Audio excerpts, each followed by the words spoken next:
G'day everybody, Matt Ellis with you for another edition of the Cricket Library podcast, and today we're joined by someone who not only spun a web in franchise cricket around the world... Oh, that's close. Yeah, given. Botha strikes again. He also led his country with distinction. Johan Botha, South African captain, cricket journeyman. Today we hear his story on the Cricket Library podcast.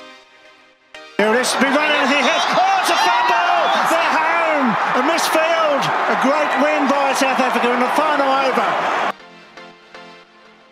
It's a very warm welcome to the Cricket Library podcast. Johan Botha, thanks for joining us. Pleasure. Great to be on the show. Now, Johan, we just heard you playing for South Africa there, hitting the winning runs, captaining your country. To get to that point, there's a long journey that happens, and I'd like to start by asking you where your passion for the game of cricket started. I think like most players, it was in the backyard. I've got an older brother and sister that used to play backyard cricket. Now, I'm quite a bit younger, but... started as a fielder, always had to get the balls and return the ball and never got to bowl or bat. And that lasted for quite a few years. And then when I was about 6 or 7, I would always just carry my gloves and my bat to go and watch club cricket with my dad.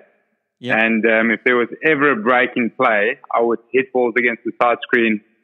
And then when I got a little bit older, probably 10, 11, 12 maybe, I would have my whites in the car, and if anyone didn't pitch up from any of the club teams, I would be on the field fielding. So that's how it all started. And, on the side, it was just schoolboy cricket from about age 11. And you're at the Grey College, which is a fairly famous cricketing school in South Africa. What was the influence like there for you? Yeah, it was a big one. I think, growing up in a smaller town just outside Port Elizabeth, small school, till, end of junior school, and like you say, then Grey High in Port Elizabeth, was a huge step up, from an Afrikaans background to all of a sudden go to full English. Obviously, all the subjects at school's in English. So I must say that first year was a bit of a struggle.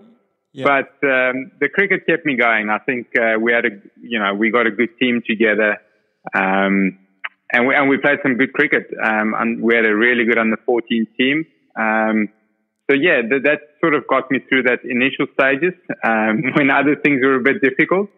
And then from there on, great facilities, quality, teammates around you. That all drives you to want to be better. And then you break into the South African under-19s team. Can you tell us what that little journey was like from playing high school cricket to stepping up and being part of that under-19 World Cup? Yeah, that was, things happened pretty fast through that phase. I must say, from arriving at Grey High School as, new guy to it all, playing under 14 cricket, and then all of a sudden, the end of that first school year, I started playing first team cricket, obviously with guys quite a bit older than me. So immediately, a big step up. I was only, I think, 14. Wow. So, playing in the first 11, you have to obviously learn on your feet. And there I played with another great team. So, I was predominantly a medium-paced bowler at that stage, batted sort of number 8, and didn't bat a lot. We had a really good batting team, so I was in the team to obviously bowl, and sort of found my feet through there. Played, in the first 11 from then on, and when I was standing on, that's when I sort of stepped up, and I had a really good provincial under 18 week to get into that SS Schools team. So that stage, that SS Schools team was a pretty good team. Had Graham Smith, Jock Rudolph, Tommy Tulakile, Albie Morkel. Is Jonathan Trott in there as well? Yes, Jonathan Trott was there, Andrew Patrick. So that's all guys. Johan Marburg, who played for Somerset.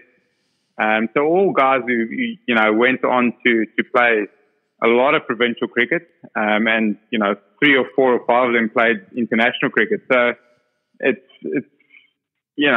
not very often that you get so many players out of the same year to go on. But a very good team, but a very interesting under-19 World Cup. Yeah, weather intervening significantly for you guys. I think, was it Nepal that you had on the ropes and then abandoned game with them 4 for 24 or something like that? Yeah, that was game 1. Our guys batted really well, made over 300. We had them 4 for 24 and then rain came, so 1 point each. Our next game rained out and our third game rained out. And in the third game, Nepal played someone else. I think it was Kenya, actually. Yeah, maybe Kenya. They won that one. Pakistan beat Kenya on the first day when we had the rain out against Nepal, and those 2 teams went through to the main side of the draw, and we were left in the plate, playing against America and Ireland and Bermuda. So, as a pity, it turned out that's where there were some really good teams, in the main side of the comp still. I know Pakistan that year had a really good team. Shoaib Malik, I think Kamran Akmal, Umar Gul, Muhammad Hafiz maybe. So they had a really good team. So that would have been a nice matchup if we could have played against them. But yeah, that's how things turned out. And we played a bit of plate cricket, and the guys sort of, still performed, but we weren't really tested. I think in the final, that was obviously our closest game, and we still got through that pretty easily. And the likes of Graham Smith, I think he was leading run scorer in that tournament. Had you played much with Graham at that point prior to then? No, not really. I saw him at that provincial week earlier before the team was picked, and he had a really good week then as well. So guy was always hungry, to bat long periods.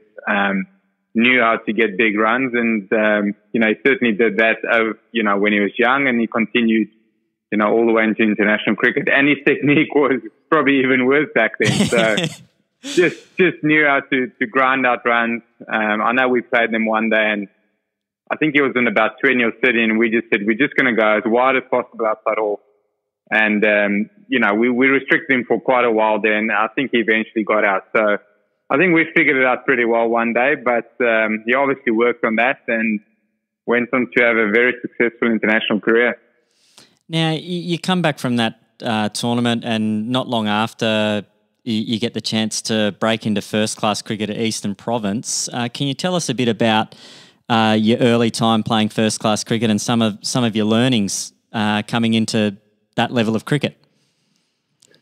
Yeah, once again, things just happened very quickly. I was so busy with my final exams at school, and made my provincial debut against Border was the team, and my first ball I ever faced was from Mackay Antini, and Basta Drake was in their team, so that had a solid team, and yeah, it was just an experience that I will always remember. I always say that you got to make the most of debuts, because you obviously only get it once. And even throughout my career, when I went to a different team, I always try to, enjoy the debut, make the most of it, because it goes so quick. Before you know it, the game's over and you're into your second, third, fourth game, and you sort of get used to everyone in the team. But that debut is just always special. Doesn't matter what level it is.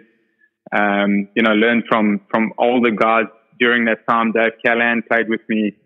Obviously played quite a bit of one-day cricket for South Africa.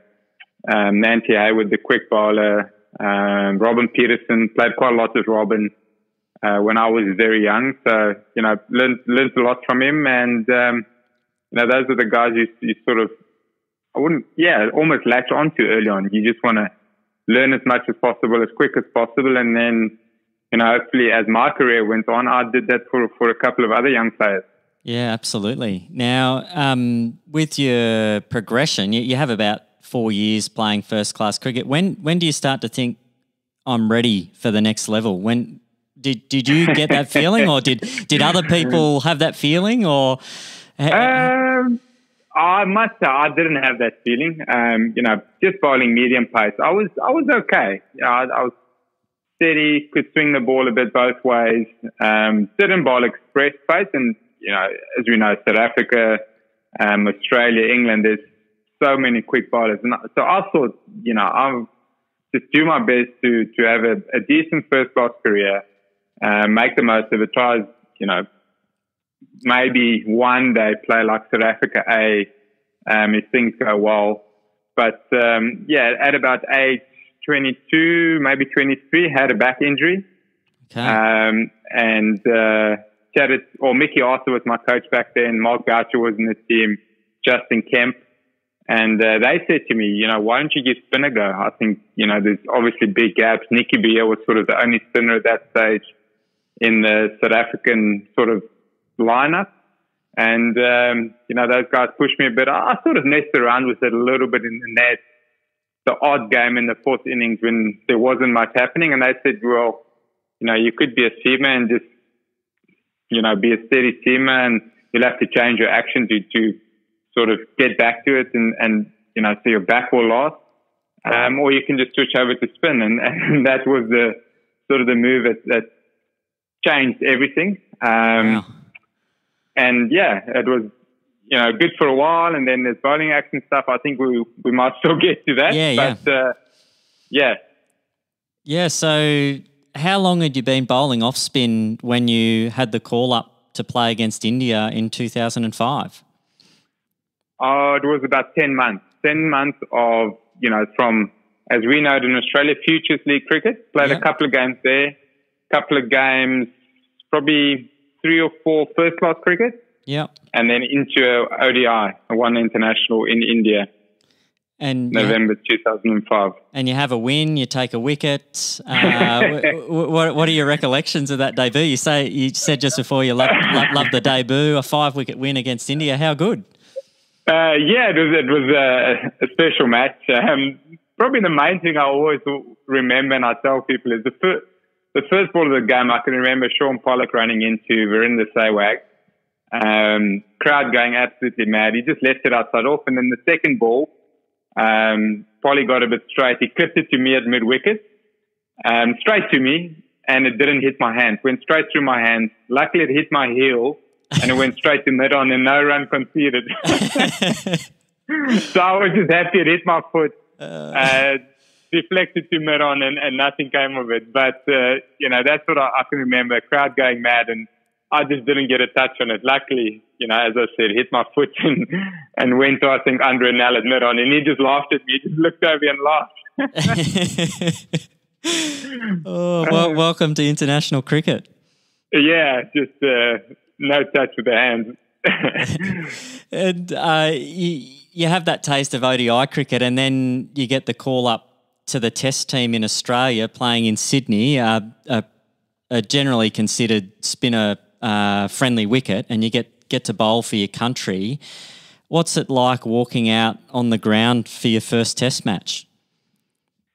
Yeah, I don't really remember a lot of it, to be honest. I think, you know, back in those days, I didn't really know what it was all about. You're sort of young, 23, 24, and you just, you know, sort of take it in your stride. You just, you know, think it's another game of cricket. But, you know, looking back, it was obviously a little bit bigger than that. Playing against probably the best team in the world at that stage. Yeah, it was a bit of a blur. I know quite a few, or I think a whole day got rained out of the game. Yep. And I know we were already down in the series 1-0, so try to make a bit of a game of it. Declared, I think, leaving Australia sort of 230 or 240 in 80 overs. And Ricky Ponting made his second 100 of the game. That's one thing I do remember about the game. You know, Ponting 100 in both innings. Yeah, but the rest of it, I don't really remember much of it. Remember facing a few balls. My first ball in Test cricket was from Shane Warne. Wow. Faced a bit of Brett Lee, Glenn McGrath. So obviously great names to play against. A powerhouse team at that stage, Australia. You know, Langer, Hayden, Ponting. I think Clark was in there. Andrew Simons played the game. So Gilchrist. So yeah, it was a special team to sort of play against. And you managed 20 not out with the bat. And then I need to ask you, I know your recollections aren't that strong of the game, but first Test wicket, Mike Hussey. Can you talk us through it? Yeah, it's a hard one. I think Huss probably thought that, I might spin a little bit more. So he played like outside the ball by a little bit. We had a silly point. So I think he tried to take silly point out of the game by sort of playing outside the line of the ball. Yeah. And it just bounced a little bit more, caught the inside edge. And luckily for me, it hit the top of his knee roll and sort of just looped up to the leg side, and Bouch just ran around and caught it. So it wasn't caught that short leg or anything. It was just a little pop up to the keeper. And I can't even remember what Michael Hussey got at that, in that innings. I think it was 40 odd. I just know Ponting played really well. And Australia's sort of on the front foot. We tried to make a game of it, like I said a little bit earlier, and we had to declare early on. I know that Callis and Prince made hundreds in our first innings. Yep. So put a nice first inning score on the board. I think Australia got close, and then we had to declare sort of trying to set up a game. Yeah, of course. Yeah, with Australia up in the series, needed to get a result to keep the series alive, and you got Matty Hayden in the second innings as well. Hussey Hayden, pretty nice little combo to tick off in Test cricket.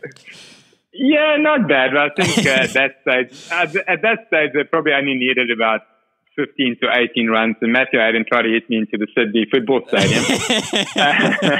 Ran down the wicket, took the biggest swing ever, and luckily for me, it just sliced it to points.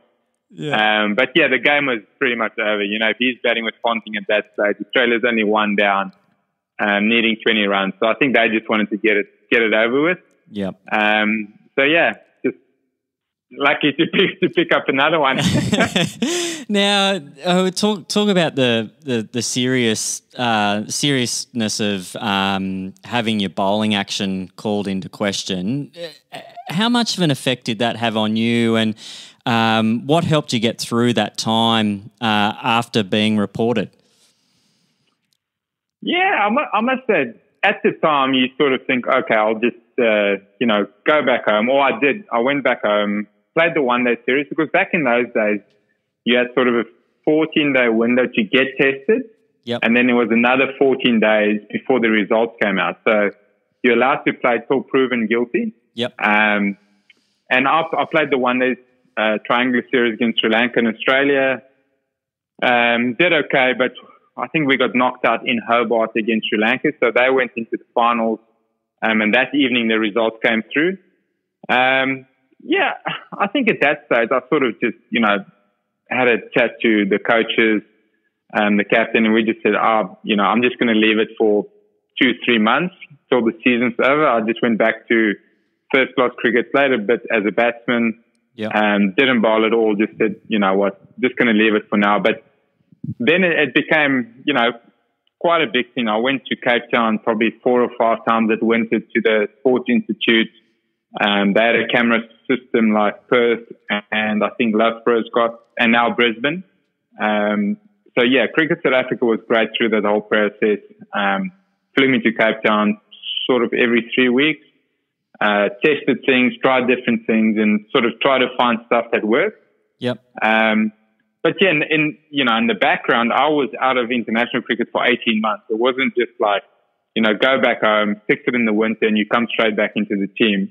By the time, I was doing the test and getting ready to go again, 2 or 3 guys had jumped past me. So, I had to go back to first class cricket, and probably spent a year there before I came sort of back in mid 2008, maybe towards the end of 2008 in the South African summer. So yeah, it took a while, and through that time, obviously family then become very important. Their support, close friends, that all helped. Like I said to quite a few people through the years, it's a different kind of pressure. It's not you competing with a batsman. It's you pretty much bowling for your career. And if you fail the test, that's it. You know, you can't retest for, I think, 2 years. And to miss such a long period, it probably could be the end of your career. I don't think too many guys will come back from that, or, you know, they might come back and become an okay first-class player or just play as a batsman if they're good enough to do that. But I'm not sure too many guys can, you know, miss 2 years of international cricket and sort of slot straight back in. Yeah. So there was always that little bit of pressure on the side from, you know, you just want to get back. You just had one taste of Test cricket. You want to have, you know, more of it. I played probably 8 to 10 ODIs, and, you know, it got called there. That was from there on 18 months on the sidelines.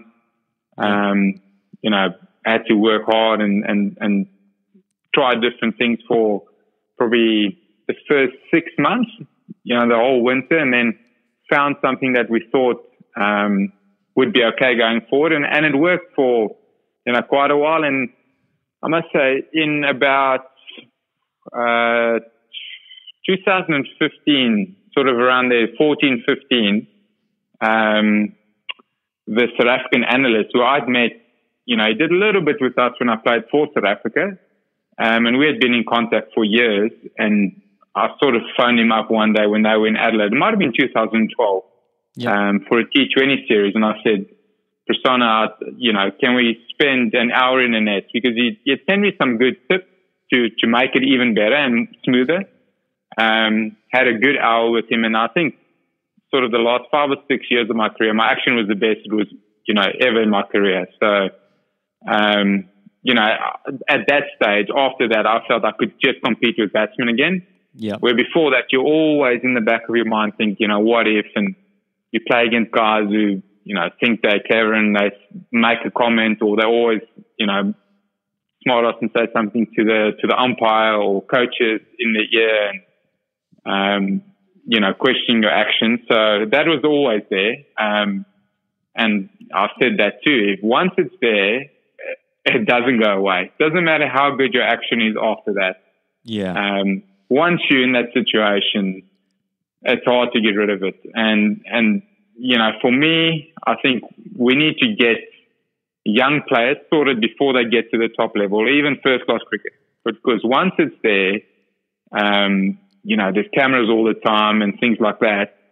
Things stick. And if you're in that, you know, labeled as that, then, you know, people don't let it go. So that's a tough one. And that's sort of where we probably need coaches just at levels below. Even these days on the 19 cricket, you want to have it sorted before they even get there, because, you know, they get to tournaments, they're on TV, they get pushed, you know, to play sort of Futures League and that stuff quicker. And you don't want to arrive there with any question marks. Yeah. Yeah, absolutely. And coming back in for the second time around, once you had the chance to get things sorted and get back in the South African team, you get the chance to captain your country. Can you tell us about what an honour that was for you to lead South Africa in short format cricket? Yeah, huge honour. You know, it's one of it's probably like most of my career. Everything like just jumped out a little bit at me. I was just planning to come over to Australia for the ODI Series with 3 or 4 other guys. I think Albie Morkel was always in that boat with me. A couple of other guys who just played one-day cricket. And, you know, we were just preparing to come over. But just to backtrack a little bit, just that winter, we came over with the emerging team for South Africa to Australia, played against the Indian team, New Zealand, Australia, and I was captain of that team. And I didn't even think much about that either. You had some decent players in there, Justin Armstrong, Robin Peterson. So guys with a lot more experience than me, you know, in first-class cricket and at that level. And I was a bit surprised to be asked, you know, do you want to captain this tour? And I thought, yeah, it's a great, it's a great opportunity, great experience. I've obviously got a very good team. I had Morne Morkel, I had Vernon Philander. They were unbelievable on those club wickets in Brisbane. So they made everything, you know, a lot simpler, a lot easier. And, I just thought, okay, bit of experience. And then after that, just, slot back into the team and carry on. But then Graham broke his hand, obviously, in that test in Sydney. And I think we were about to leave or we had just arrived. And Mickey called me, to his room or on the phone. I'm not sure quite. It might have been to his room because we were just arrived in Sydney, sort of day 1 or day 2 of the test match. And he said to me, this has happened. Do you want to captain? I was very surprised. I almost fell off the chair because you had Boucher, you had Gibbs, Callis, Neil McKenzie was a first-class captain back in South Africa, a very successful captain. And I thought, they'll just go to one of those guys. And, I don't think they really wanted to do it. They just wanted to focus on their own game. Obviously, a tough tour. They've just been in the Test series, just won it. And, it sort of came to me. And once again, very happy to do it. Obviously, got a little bit of a touch-up in the 2 T20s. In Melbourne, we got beaten pretty easily. David Warner's debut. Yeah. I think he made 70 odd. Brisbane was a much closer game at the Gabba. We batted first on that occasion, put up a decent score, and then I think Michael Hussey just got Australia over the line. Yep. So yeah, people didn't really give us a chance going into the one-dayers. And yeah, that, we had to put up 2 record chases in game 1 and game 2. So MCG, SCG. Back in those days, 270 was sort of the record chasing, and we chased it both times. So obviously two big games to start. Then we lost in Hobart. Came to Adelaide and Australia Day 1 year, convincingly. And then we went to Perth with sort of our, I wouldn't say second string attack, but Wayne Parnell made a debut, Lonwabo Kisobe made a debut. And yeah, we won in Perth by about 40 runs, I think. So yeah, a very memorable tour in the end. Things turned around. I don't think many people gave us a chance, especially after those T20s. Yeah. And I don't know, things just seemed to go away the whole series. It was sort of, if you look back at it, Australia in some great positions. I know in Adelaide is one that stands out. I think Australia was sort of 1 for 160, Ponting on about 60, and all out for 221. And I don't really know how that happened. And same thing at, it might have been the SCG, guys off to fly. I know David Warner smashed us around a bit in sort of the first 15 overs, those days with the power plays. Ponting again was sort of, got off to a good start, 20 or 30. And they both got us close together and then sort of had to work hard to restrict Australia to 270. But, that night Herschel Gibbs, I think, made, he got us off to a good start. Jack Callis went past 11,000 runs at the SCG. And, the guys just chased well for 2 games in a row to get us into the lead in the series. Yeah, I was just going to ask you, you mentioned that list of names that were potential other captains. How did you go stepping in and knowing that you're brushing shoulders with these guys, that you're thinking, does Jack Callis really want me to tell him what to do? Or was there like a good vibe in the group and you just felt like that you could help those guys to play their way and get the results? Yeah, I think they were, well, from my point of view, they were really good about it. Like I said, they'd obviously had their first test success in Australia in that same tour.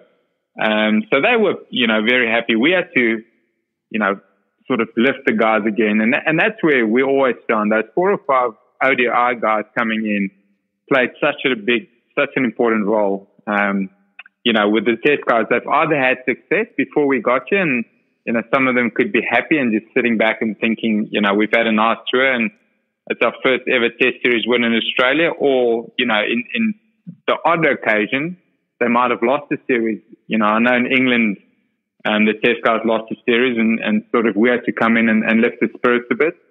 Yeah. But you know, they were great. They, you know, supportive. I think in the T20 we were a little bit rattled and we were a little bit all over the place.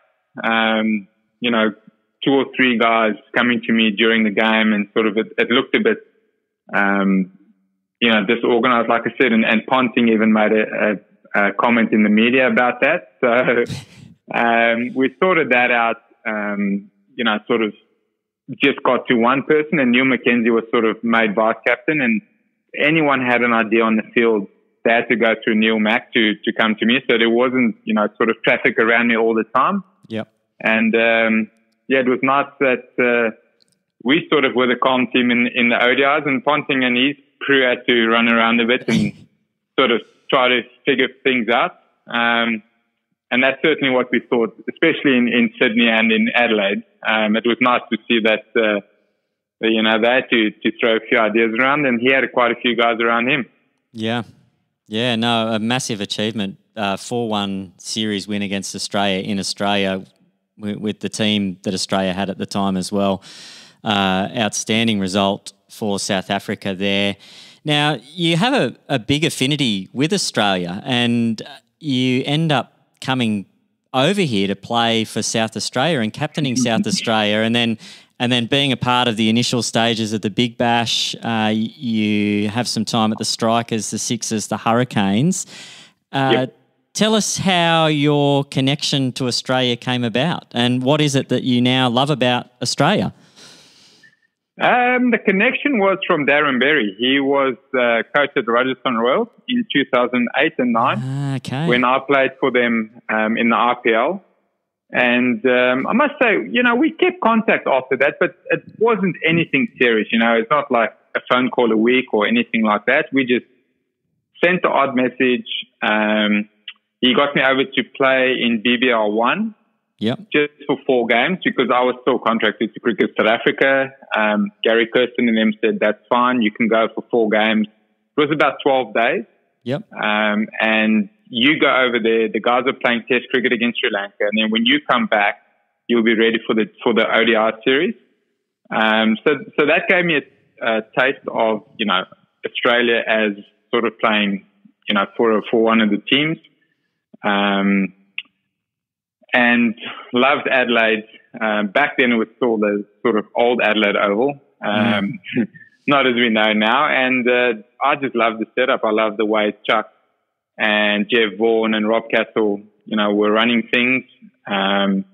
Really enjoyed the setup, and sort of went home, didn't think much of it. My wife Monica joined me in Austin. Our little one, he was about a year and 2 or 3 months at that stage.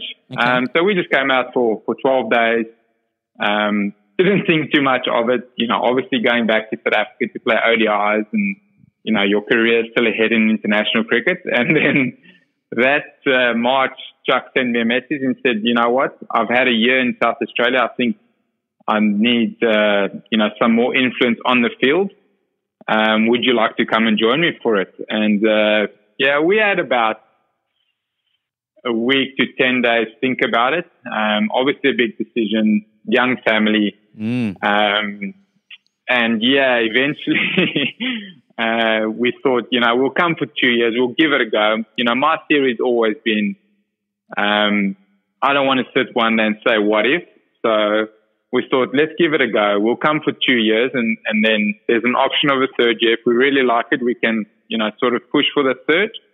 Otherwise, we'll just call it off to 2 years and go back to South Africa. And yeah, we've always been here for 8 years now. So everyone has sort of settled in really well. I think it was really hard for Monica and Austin, obviously that first year to year and a half. You know, I sort of slotted straight into a cricket team, you know, straight into a season basically. I played the T20 World Cup in Sri Lanka, flew to South Africa a day, maybe 2 days later, flew out to Australia, and a day later played in the Shield game at the Adelaide Oval. So things happened very quick for me.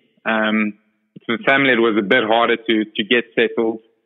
And yeah, we sort of, you know, I said earlier, but we always thought we'll make the best of it. We'll try and make it work. And then over the years, you know, we've met South African families here. We've made some really good friends. And, you know, Ashley was born here after I think second season. So 2013, she was born, and, we were still not sure, you know, will we stay for, you know, 3 years, maybe a little bit longer, but we got to that stage. Austin was, you know, almost in kindy. And then once kindy and school started, it was sort of a done deal. You know, we were happy with how school was going, became citizens.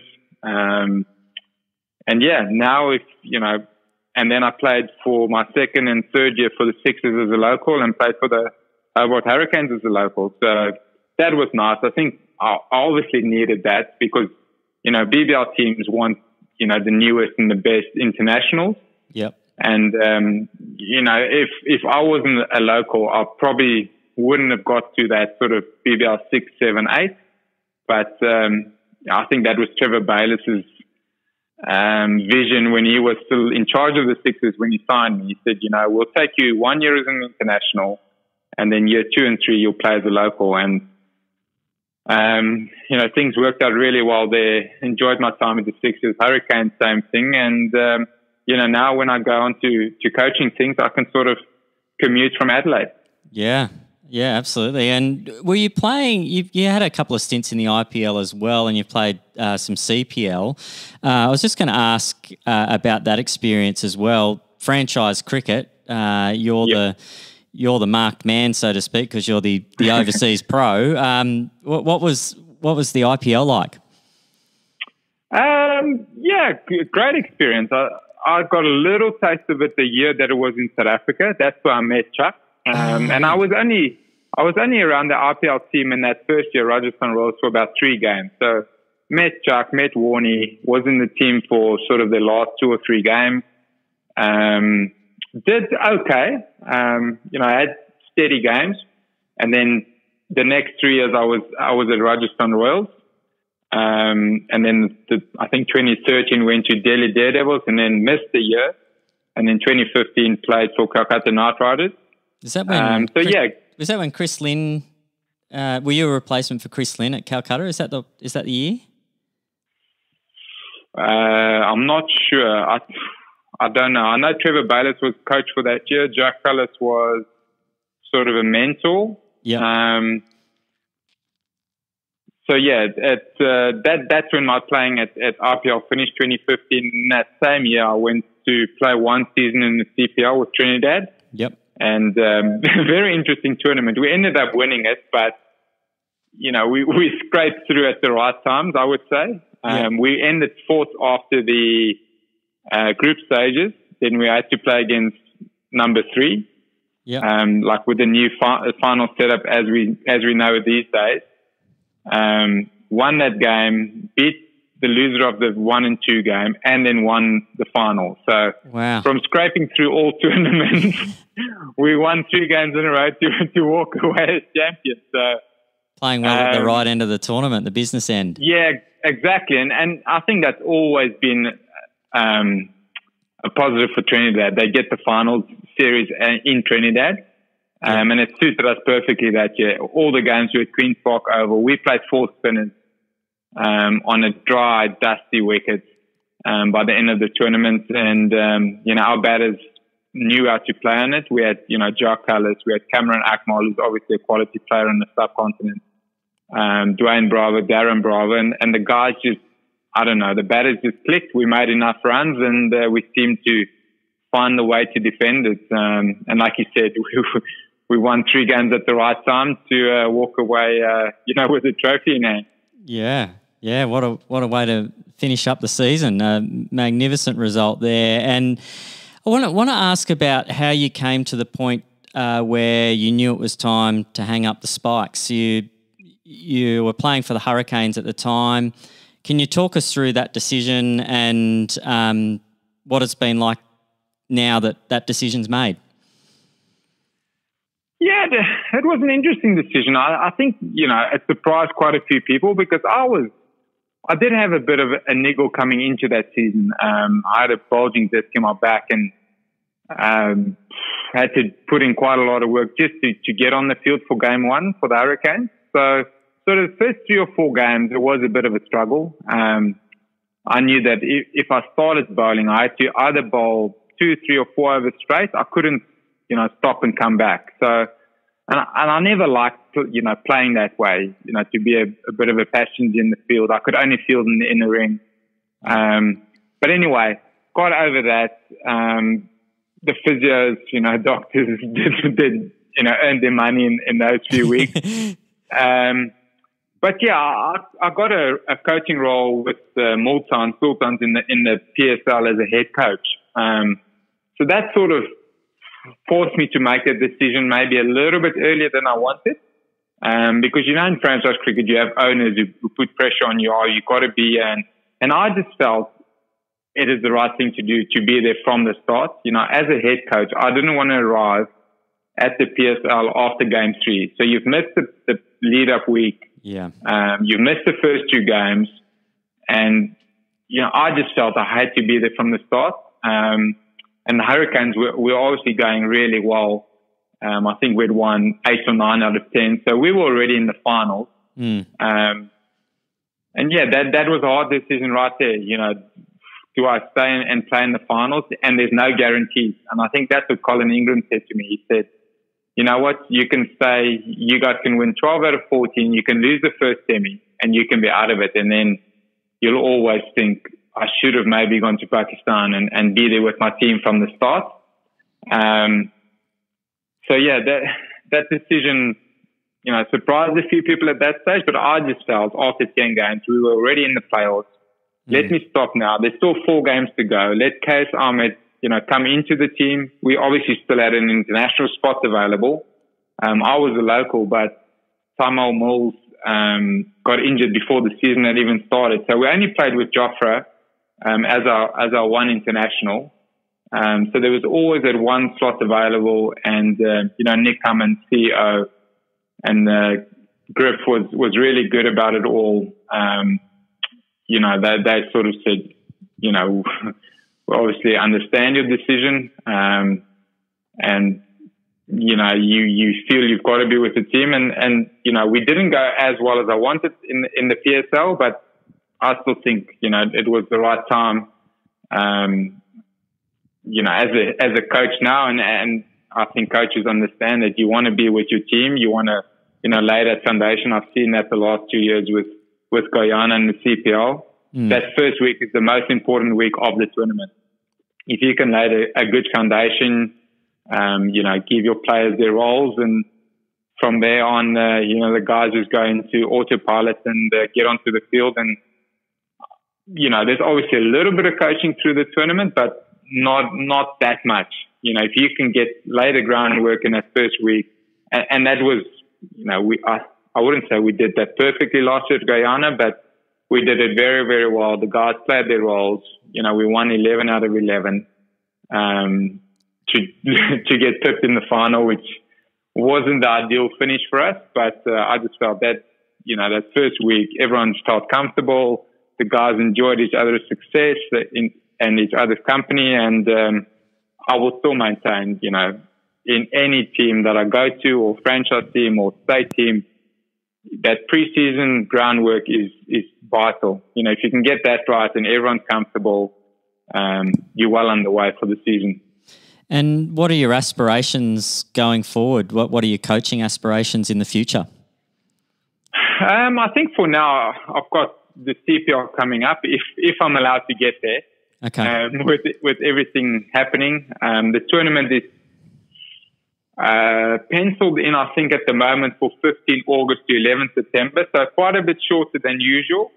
And I think maybe only on one island, possibly 2 islands, to restrict the traveling. Yep.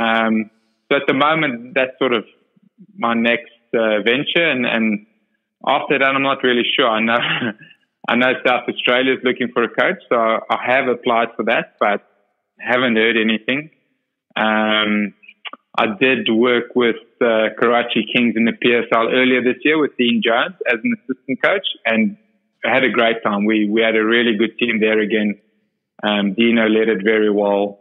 So, you know, if that goes ahead, obviously next year as usual, I'm sure I'll be back in PSL. But no, I'd love to do something closer to home. These franchise tournaments are good. You know, it's given me a great start in coaching. But I still think, you know, I would love to do a state team or Australia under 19. I think that's sort of a nice level for me. I think that's almost an ideal level. I would love to, you know, work with an international under 19 team, or a state team or like a futures team, you know, lay the groundwork. For me as a coach, I like to be on the tools. You know, I like to throw balls, hit balls, yep. Sort of be hands-on. So yeah, that's sort of, it's hard to say in coaching, you know, what's around the corner, but, I think that's sort of a snapshot in the next 2 or 3 years if it all goes to plan. But, you know, the franchise stuff has given me a nice start, and, I must say Guyana has been an unbelievable experience. You know, the 2 years I've been there, we've unfortunately lost in 2 finals, but, you know, I've been with some great people. The West Indian guys, obviously, they're all hungry for success. You know, the international team haven't always nailed it in the last few years. Yep. But at the CPL level, you know, it's very competitive, and you know, same as PSL. I think PSL is probably the best bowling competition in the world. You know, all the local bowlers have got some excellent skills, and in that tournament, you'll see, you know, most teams sign international batters because the bowling is so good that you have to have quality batsmen. So those are the 2 tournaments I've been involved with in the last 3 years. Even while playing, I did, you know, a couple of those tournaments. Yeah. You know, IPL, that's sort of what most people chase, but I don't really know. I can't really see getting to IPL at the moment. Most, you know, those 8 teams have all got their staff lists, unless, you know, someone, you know, really wants to make a big change and go for a younger coach who, you know, might have different ideas. But it's hard. You know, what I've heard a lot in the last 2 or 3 years is we want the experienced coach, and it's hard when you're younger and you haven't got that experience yet. You know, how do you get the experience? Someone's got to give you that break. Yeah. And I've been lucky with Guyana. You know, they took a chance on me. I was still playing cricket at that stage. And I think it was just word of mouth. Someone just said, you know, I saw him at the Hong Kong Blitz, and he was a player coach and did really well. And the players, you know, sort of enjoyed him and respected him. And I think we should give him a go. And that's how it came about, the Guyana role. And, you know, I'm hoping for the same thing. Things do change quickly, but, you just have to try and be patient in that time. I know it's hard. That's probably the hardest thing to do. To be patient and wait for things, but you know, I'm trying my best at this stage, and you know, hopefully something opens up, and then from there, you know, there's a bit of a flow-on effect, and you get a couple of, you know, roles on from there. Yeah, absolutely. We're certainly wishing you all the best with that, and balancing things as well. You've got interests outside of cricket. You mentioned your family. Also, understand you do a bit of long distance running. What gets the fire in the belly going for you to make you want to run long distances? I think from a cricket point of view, I miss the competitive side of things. You know, I miss competing. I don't miss the days away from home and all the prep. I do miss the competing, you know, out there on the big stage competing. And I think this is sort of something for me to, you know, compete and keep those, you know, like you said, that fire burning a little bit. Running specific, I always, you know, when I was with the South African team, I used to join the physio, the trainer, the coaches, all the coaches I played with for South Africa used to be long distance runners. Gary Kirsten used to enjoy running, Corey van Zyl. So I would join them for sort of 8 to 12 Ks, 5 days a week, before training in the morning, early morning. Wow. All over South Africa, all over the world. And you know, probably just to jump a step back, I'm from Port Elizabeth, and that's sort of the Ironman capital of, Africa, of the South African race. Yep. And I used to watch, amateur athletes train, go for a bike ride in the morning, and swim at lunch, run in the evening. And I thought, as a professional cricketer, I just go to training for an hour and a half to 2 hours, and then I go home and do nothing. And that sort of just flicked the switch a little bit with me.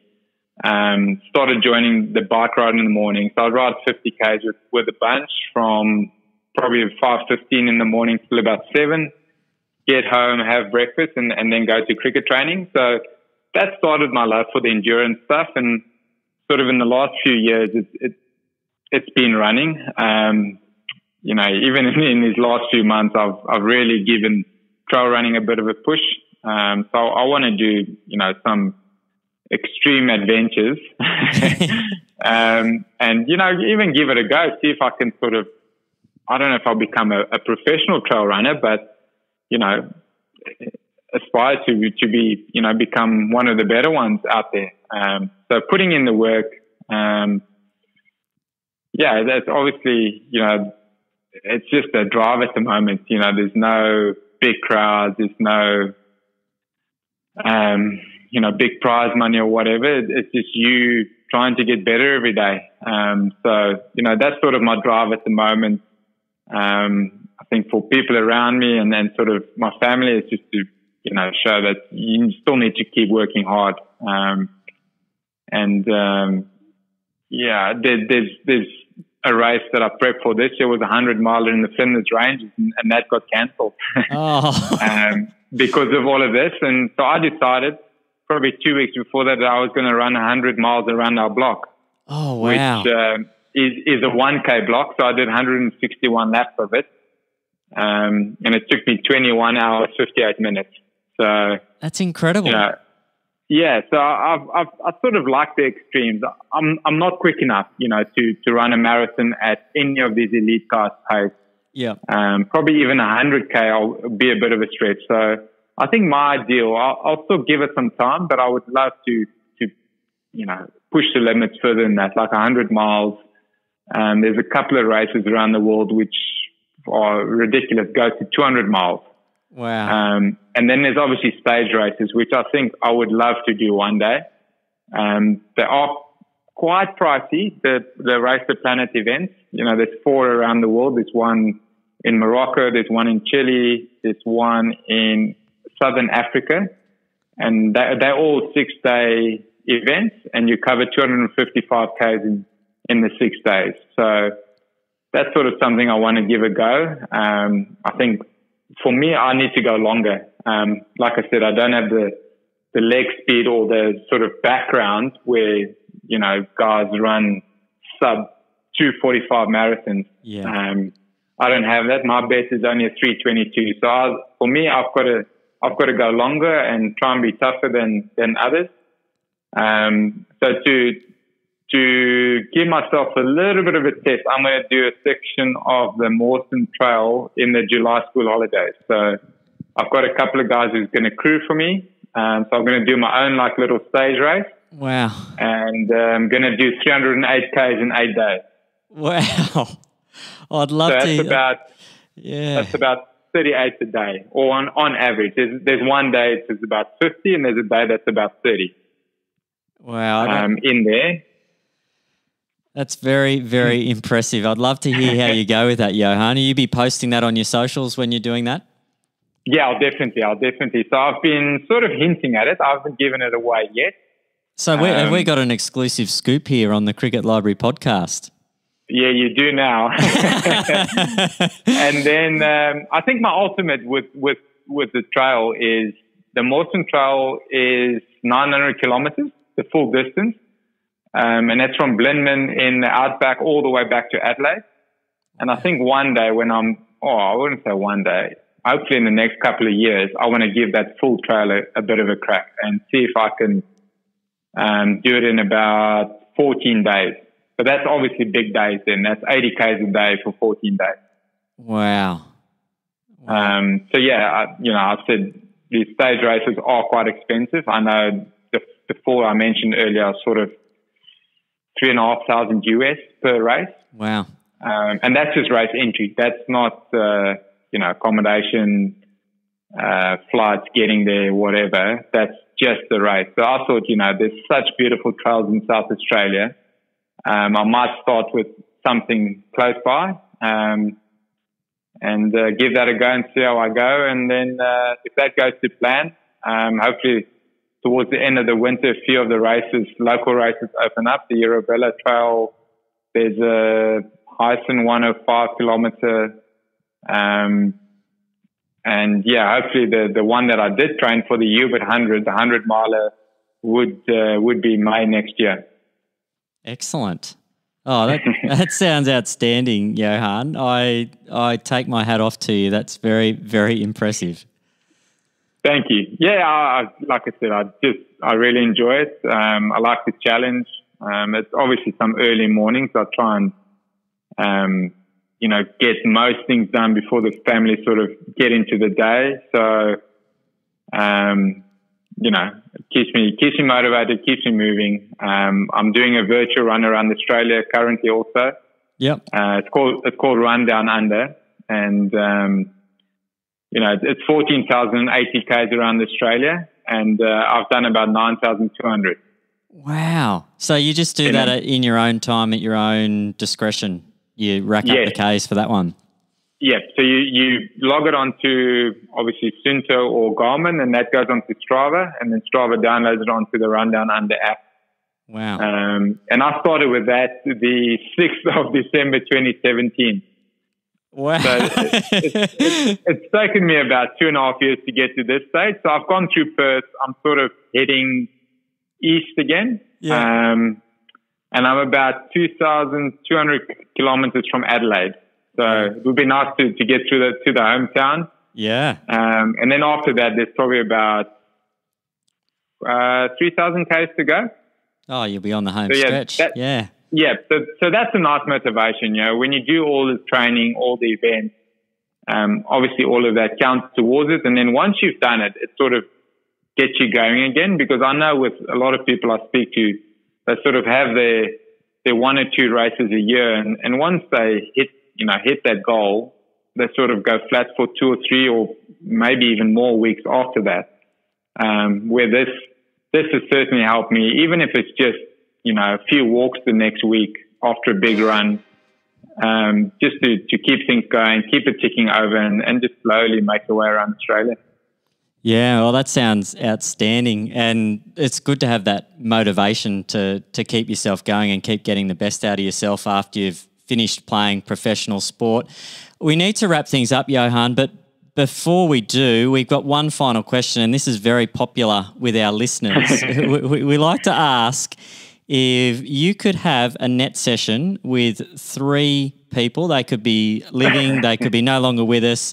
I think Graham Manu last time, his ultimate net was Warney, Murali and Bradman. And I gave him a bit of a pass to sort of stand behind the stumps and keep wickets while that was going on. Who would you like to have in the nets if you could have anyone? Jeez, that's a great question. I think my number 1 would be Roger Federer. Yes. I just love, everything about Roger. Just his way on the court, how calm he is. Obviously a legend. So he would be number 1. From there it gets a bit tougher. I think at the moment, Eloy, is it Kipchoge, the Kenyan runner? Yeah. He's obviously, I've watched a lot of him lately. That breaking to that 159 he ran is obviously, the best in the world at what he does. I would just love to. We could have the net, but I want to go for a run with him afterwards. Yeah. Did you have any bunnies, like any batters that you fancied yourself to knock over? Or my old mate Ricky again, maybe. I'll have Ricky back. He gave me a hard time in my Test debut and sort of the T20 series after that. But I reckon in my career in white ball stuff, I've probably got him 10 or 11 times. Okay. So, yeah, we had our battles on the field. a really tough guy to play against. Didn't give you much. Even in that 2009 series, when we were opposing captains, he would hardly say hello to you at the toss. Wow. Just so hard to play against. Didn't give an inch. But yeah, it was nice to get him a few times. I don't know why. I think he probably thought I spun the ball and never did. The old straight break. It just seemed to get him into a little bit of trouble. And I think that's a good call. I might just have Ricky there as a bit of a wicket. Oh well, it's been an absolute pleasure spending the last little while with you, Johan. Thanks so much for being so generous and so honest in your reflections on your career, and we really do wish you all the best with family life and career prospects and your running pursuits into the future as well. It's been a real thrill having you on the Cricket Library podcast. Thank you very much, man. It's just, great chatting to you. A massive thanks to Johan Botha for joining us on the Cricket Library podcast. A very enjoyable conversation with a very passionate cricket person who continues to inspire a love of cricket in those that he's working with as a coach. Very interesting story, his journey as a player, overcoming adversity early on in his career, and coming back to thrive and continue to play at the highest level and achieve the success that he did as a captain for South Africa and also in his franchise cricket as a player and now as a coach. He balances it all with his family life and his long-distance running. A very interesting story indeed, and very thankful for Johan joining us on the show today, and very thankful to you, our listeners, who tune in to each and every episode. I really do appreciate it. Thanks to all of you who have left a review on the podcast provider that you listen to. That really does help get the word out there. And for all of you people that are telling your friends, I do appreciate that as well. We've got some great stuff in the coming weeks for you. A former Australian fast bowler who had an Ashes victory for Australia. We've also got a very prolific run scorer in first-class cricket coming up as well. So make sure you stay across your podcast feed and tune into those when they arrive. But it is time for me to say goodbye. This has been Matt Ellis for the Cricket Library podcast. Bye for now.